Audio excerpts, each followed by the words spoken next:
Hello, everyone. My name is Johan Chin, and today I'm going to be talking about mass and mediated communication. Mass and mediated communications are important tools that can send and share information to many people. Mass communication involves sharing of information with a large audience, like the definition says, mass. Mass media is a tool that carries the message to the receivers. Examples of mass media are television, radio, advertising, and newspaper. Mediated communication requires a technological channel to complete the process. Examples for mediated communications are texting through a phone, sending a message through email, and blogs on website. Media literacy and characteristics. Media literacy is the ability to identify different types of media and understand the messages they are sending. Nowadays, children are getting much influence in their media literacy by watching advertisements on TV. From the business perspective, targeting children with fascinating advertisement can bring much revenue, and companies try their best to attract children to buy their product. Media refers to the means of delivering and receiving data or information. There are three major media characteristics, which are synchronicity, interactivity, and social presence. Synchronicity refers to how long it takes for feedback to be transmitted. Email is much faster than the regular mail. That's one of the example of synchronicity. Interactivity refers to the degree of interaction and control over message content or timing. This measures how much people are using and being influenced by the media. Finally, social presence refers to how personal, sociable, and warm the process of communication appears to be. So it is possible that the media can create different atmospheres, such as positive or negative. Going back to the media literacy, many children are getting much influenced by the advertisements and many companies. And the primary reason why the companies are spending so much money on the advertisement is to get the lifelong customers for their product. And it is easy for them to deceive their products to the children and then make more profits by selling more, by making the children asking their parents to buy their product. So it's actually easier for them to convince the children, the younger people, than the older people.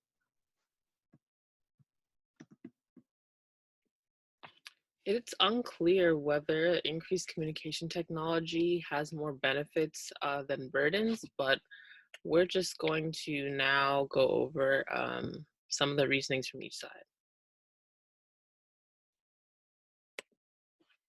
So some of the burdens, just overall with increased communication technologies, just increased use of digital platforms, computers, they can hold more information now. We have the access to an opportunity to generate content, create content, and there's a lot of information out there.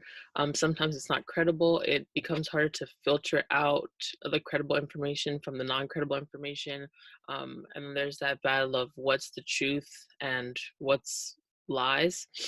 And then there's also skewed viewpoints, because in mediated communication, the mediated channels or the mediators have more control over what information is released to the general public, which is why the news and mass media are just such powerful platforms.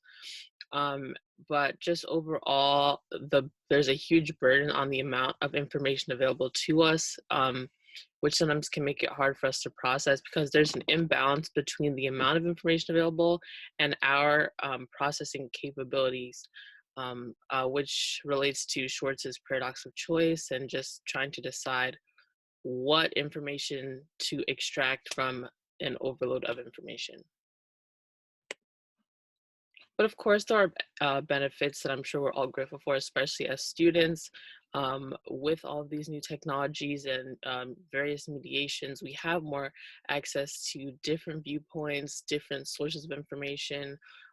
we're able to access credible information that maybe we wouldn't have access to because of cost or whatever the case may be. So the transaction cost of obtaining information is definitely a lot lower, so that everyone all over the world of almost any economic background is able to access a bunch of information, communicate with people all over the world, and it just increases the possibilities that we have just in creating and strengthening our global village. Mass and mediated communication has enhanced the way in which people perceive and use technology today. So the question that I focused on is smartphone use by today's youth excessive/addictive? And I said yes, there are many factors that play into why this is the case. One of them being social media, like apps such as Instagram, Twitter, Facebook, TikTok has become a very big one, have influenced people into using their phones much more than they normally would, especially for adolescents today. I feel like everyone just has their phone glued to their hands and they always feel the need to be on it. So that's why it's definitely become a big addiction, always being on your phone. So I dived into the uses and gratifications theory, and basically what this is it focuses on why receivers use particular media outlets. Basically, this theory believes that people will use a particular outlet to satisfy and to fulfill their needs. So they'll, because they believe that people, they have the free will and the freedom of choice into why they use an outlet, like how they use it, when they use it, how long they use it for, and basically companies will see this and they'll compete against one another to kind of fight for the attention of the individual, because they want people to be using their site to be, they want to be the ones who are attracting people in to using what they, what they're letting out. So gratifications being like entertainment, information seeking and receiving, personal identity, and social interaction.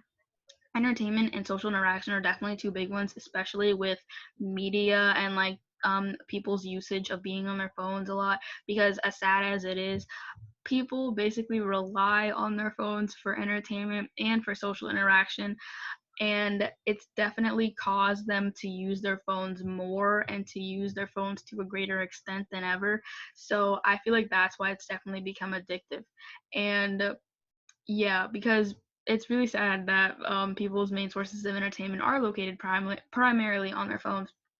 But unfortunately, that's become the case, and outlets are definitely using that to their advantage.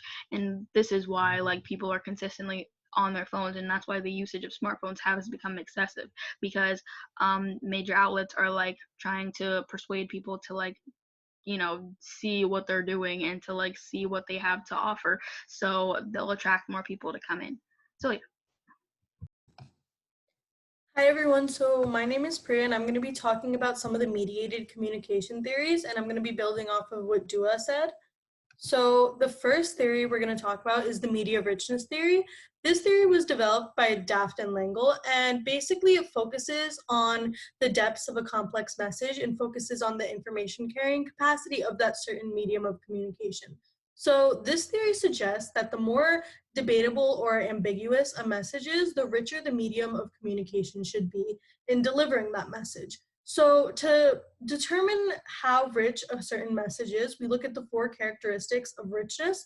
So the first one is speed of feedback. So this is just how quickly person A and person B can send and receive messages to one another. So the next one is availability of cues. And these cues include visual, auditory, tactile, verbal, or social cues. And these all enhance your message. So the next one is the ability to personalize a message. So this is, if you're talking to a certain audience, you're going to want to be able to adjust your vocabulary or your message based on the reaction of the feedback. And the last one is language variety. So this has to do with using different types of vocab or jargon based on who you're talking to. Now, there is one problem with this theory, and the problem with this theory is that it assumes that all individuals have the same idea of richness. What we mean by this is that it assumes that all individuals prefer the same type of media. So we know that all different types of people have different cultural preferences or social preferences, therefore meaning that they would not exactly engage in the exact same type of media. So this brings us to the next theory. So the next theory is the uses and gratification theory that Dua touched on. So this theory was developed by Katz, Blumler, and Gervich, and basically it acknowledges that all humans have the free will to choose the type of media they want to engage with. So some of the assumptions of this theory are that an audience's usage of media is not passive, meaning that they will use media based on their own personal needs. The next assumption is that a person chooses whether or not they want to engage in mass media. This means that mass media doesn't just happen to you. If you want to listen to mass media, that's your own choice to do so. And then the last assumption is that media outlets will compete with one another to kind of gain satisfaction of the receivers so they could gain more viewers in their own audience. So the last theory that I'm going to be talking about is the agenda setting theory, and this one's quite interesting. It was developed by McCombs and Shaw for a presidential election, and it was developed to study kind of the behavior of the news media. And so what it assumes is that news media pick and choose what they want to broadcast to their viewers, therefore meaning they have an agenda. And the reason behind this is because they're quite selective of which events they want to broadcast in order to affect the viewer's perspective. So what we mean by this is that when information is shown more frequently than other information, that initial information is automatically assumed to be more relevant than something that is not talked about as much. So this is the issue with that, because it doesn't really provide a fair perspective of all topics to be covered. So yeah, thank you.